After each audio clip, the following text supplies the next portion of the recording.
3 days ago, I was in my home office, poring over some paperwork, when my phone pinged with a text from my fiancée, Lauren, who I'd been with for 2 years. We were set to tie the knot in 4 months. The message read, "Girl, he's totally oblivious, Sarah. In just a few days, I'll convince him to add my name to the house deed. After the wedding, I'll have control over everything. He hasn't even mentioned a prenup because he trusts me completely. This is almost too simple." I stared at the screen for about half a minute, stunned. Then another text came through. "Oops, babe, that was meant for someone else. Just messing around with Sarah about some TV show we're hooked on. Here's the thing about Lauren. She's always been terrible at covering her tracks when cornered. I used to think it was nerves, but now I realized it was arrogance. She was so confident in her scheme, so sure I was an easy target, that she got careless. That wasn't a panicked mistake. It was overconfidence. I immediately took screenshots of both texts and did what any sensible person would do. I called my attorney, Mark. "Hey Mark, quick hypothetical," I said. "If someone's living in my house but isn't on the deed or lease, how fast can I legally get them out?" He chuckled. "That's not so hypothetical, is it? What's going on?" I sent him the screenshots while we were still on the call. After a long pause, he said, "All right, here's the plan." Lauren had moved into my place 18 months ago. The house, inherited from my grandmother and fully paid off, was solely in my name. Lately, she'd been nudging me about feeling more secure and wanting her name on the deed since we were getting married. I'd been warming to the idea. Love can cloud your judgment like that. But she'd made a critical error. "She's not a tenant," Mark explained. "She's a licensee at will. No rent, no lease. In our state, you can revoke her permission to stay with reasonable notice. We'll make it quick and legal." I met Mark at his office that day, and within hours we had a strategy. The next day was go time. That night, I went home and acted like everything was fine. Lauren was lounging on the sofa, watching TV, as if she hadn't just exposed her plan to upend my life. She smiled when I walked in. "Hey honey, how was your day?" she asked. "Not bad," I replied, grabbing a drink. "Pretty productive." She patted the couch beside her, and I sat, trying not to dwell on how many times we'd done this.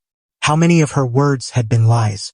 "So," she said, toying with my fingers, "with the wedding coming up, maybe we should think about putting my name on the house? For security. What if something happens to you?" There it was, the pitch. "Yeah, maybe," I said, keeping my tone neutral. "I'll think it over." She grinned and kissed my cheek. "You're the best. Oh, and Sarah wants to go dress shopping this weekend. That cool?" "Sure," I said. I slept in the spare room that night, claiming I felt under the weather and didn't want to get her sick. She didn't question it. Why would she? I was the gullible fool after all. The next morning, I left early, supposedly for work. Instead, I met Mark to finalize the paperwork. The day was a whirlwind. At 10 a.m., I visited the bank and, as the sole owner of our joint accounts, transferred all the funds to a new account in my name only. By noon, a locksmith was changing every lock on the house.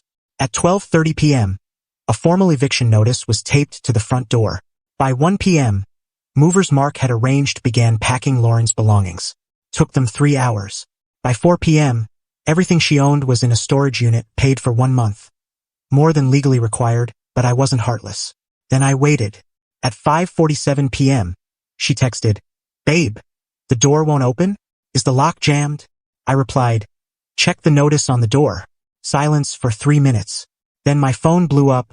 17 missed calls in 5 minutes. I let them go to voicemail. Finally, a text.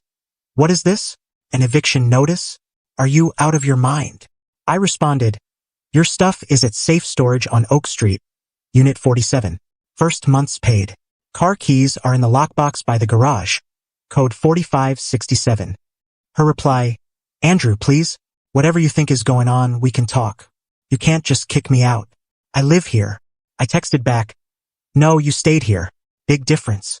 Mark says you have 24 hours to get your things before access is revoked." She kept calling. I declined and texted, "Contact me only through my lawyer. His number's on the notice." Then I blocked her. The security footage from the next hour was wild. My new doorbell camera picked up everything, clear audio and all. She went from sobbing to yelling to trying to break in through the back door. The alarm system stopped that fast. Then she sat on the front steps, calling everyone she knew. The highlight? She called Sarah on speaker right near the camera. He knows, Lauren wailed. I don't know how, but he knows. The locks are changed. My stuff's in storage. What do I do? Sarah's reply was brutal. I told you not to text about it. God, Lauren, how could you be so cocky? You screwed yourself. It was an accident. I thought I was texting you. Well, congrats. Is your name on anything? No, I was going to handle that this week. Then you're done. Better call Derek. Derek was a new name. Later, I learned he was her ex, who she'd been consulting about her plan. Apparently, she'd pulled a similar stunt on him years ago, but smaller. He'd been coaching her to do it better this time. Charming. Update 1. It's been a week since the eviction, and things got crazier.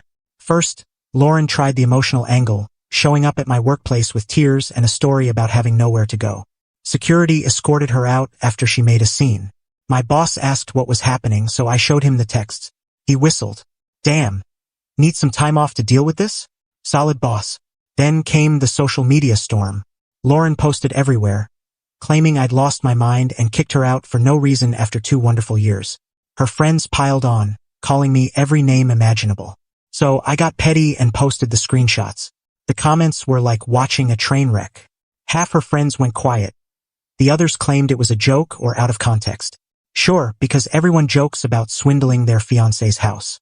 Sarah tried to spin it, posting that I was financially controlling and had micromanaged Lauren's life. Funny, since I'd never even met Sarah. She was always busy when I suggested meeting up. Then Lauren's mom, Margaret, called. Andrew, why did I hear you made my daughter homeless? I liked Margaret. She'd always been kind, so I sent her the screenshots. After a long pause, she said, That doesn't sound like my Lauren.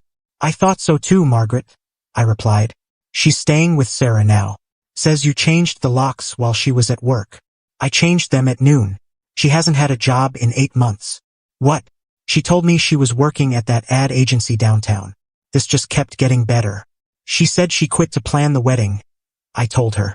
Gave her an excuse to be on her laptop all day. Another pause. Andrew, she told me you wanted her to quit. That you were traditional about wives working. I couldn't help but laugh. Margaret. I've been encouraging her to find work for months.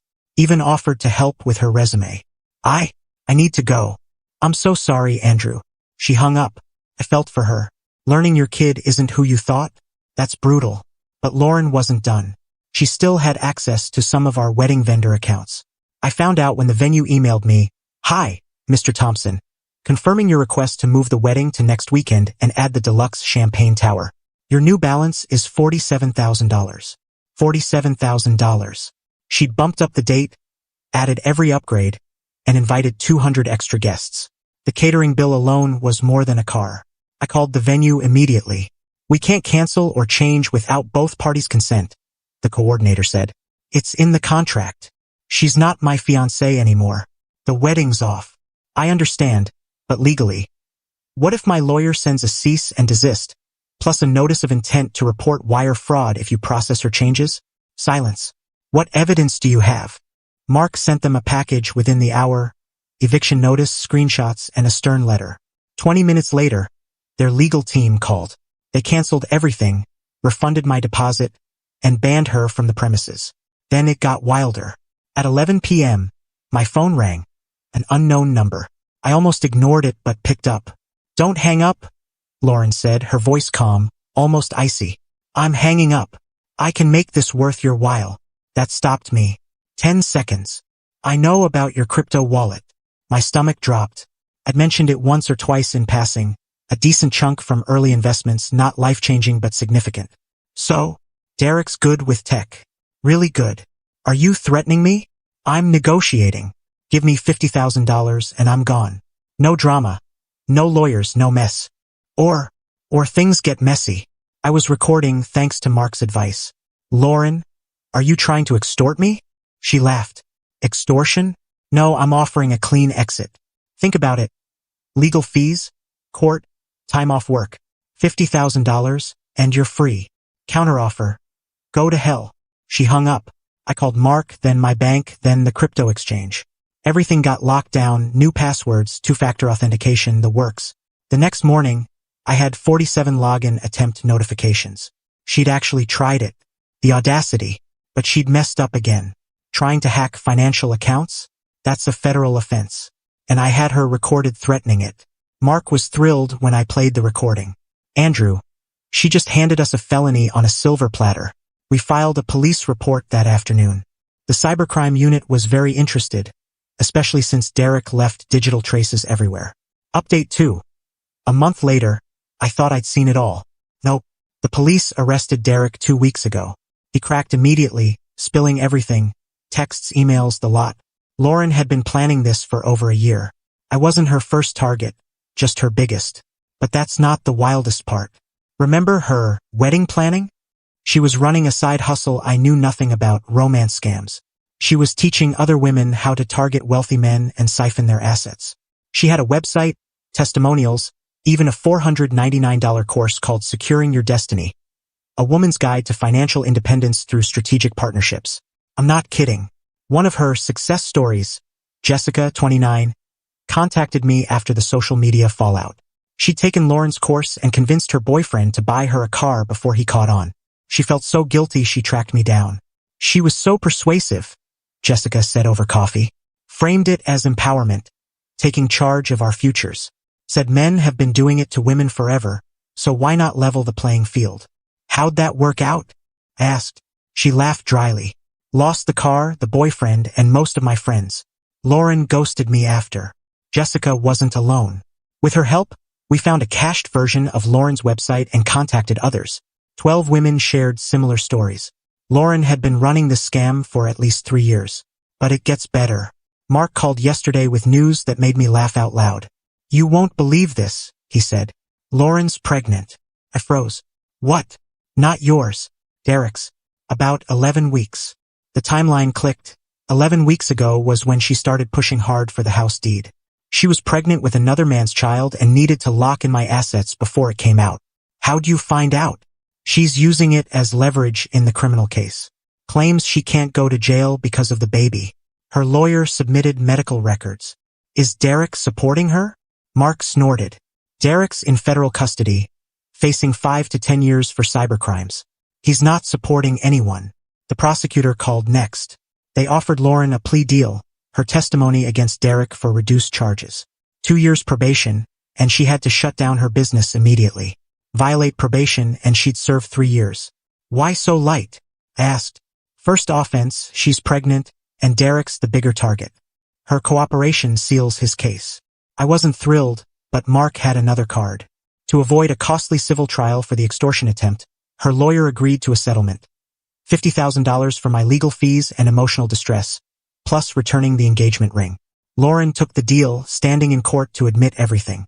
The judge made her read aloud from her website about strategic partnerships. She looked mortified. The best part? Listing her assets for the settlement. She had $73,000 from her coaching scam and $15,000 from selling gifts I'd given her. The judge ordered the settlement paid from those funds, plus the ring's return and a $20,000 fine. When the ruling came, she looked at me across the courtroom. Defeated, not scheming, just hollow. Margaret was there, looking like she'd aged a decade. She mouthed, "I'm sorry," before escorting Lauren out. Update 3 months later, here's the final wrap-up. Lauren's living with her mom now.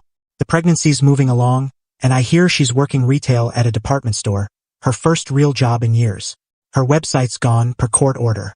She paid the settlement, which drained her savings. Derek got 7 years, his prior offenses didn't help. Lauren's kid will be in school before he's out. Sarah vanished, deleted her socials, changed her number. Jessica heard she moved states to start over. Good riddance. I'm doing all right, not amazing, but not awful. I sold the ring and donated the proceeds to a women's shelter. Felt right. The house feels quiet, but I'm reclaiming it.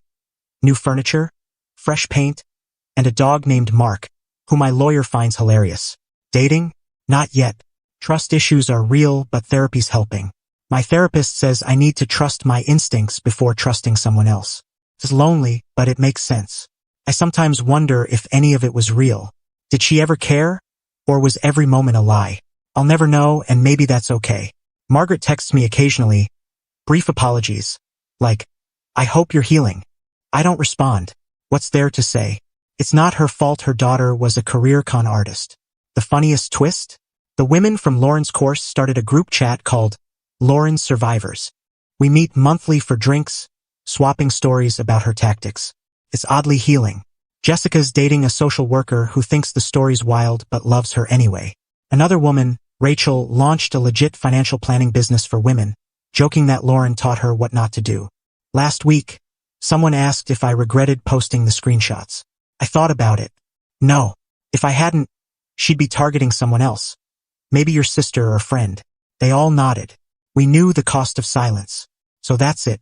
No big reconciliation. No extra revenge beyond the courts. No tidy ending. Just people moving on. If you've been through something like this, you're not foolish for trusting. They're awful for betraying it. Document everything, get a good lawyer, and trust your gut when something feels wrong.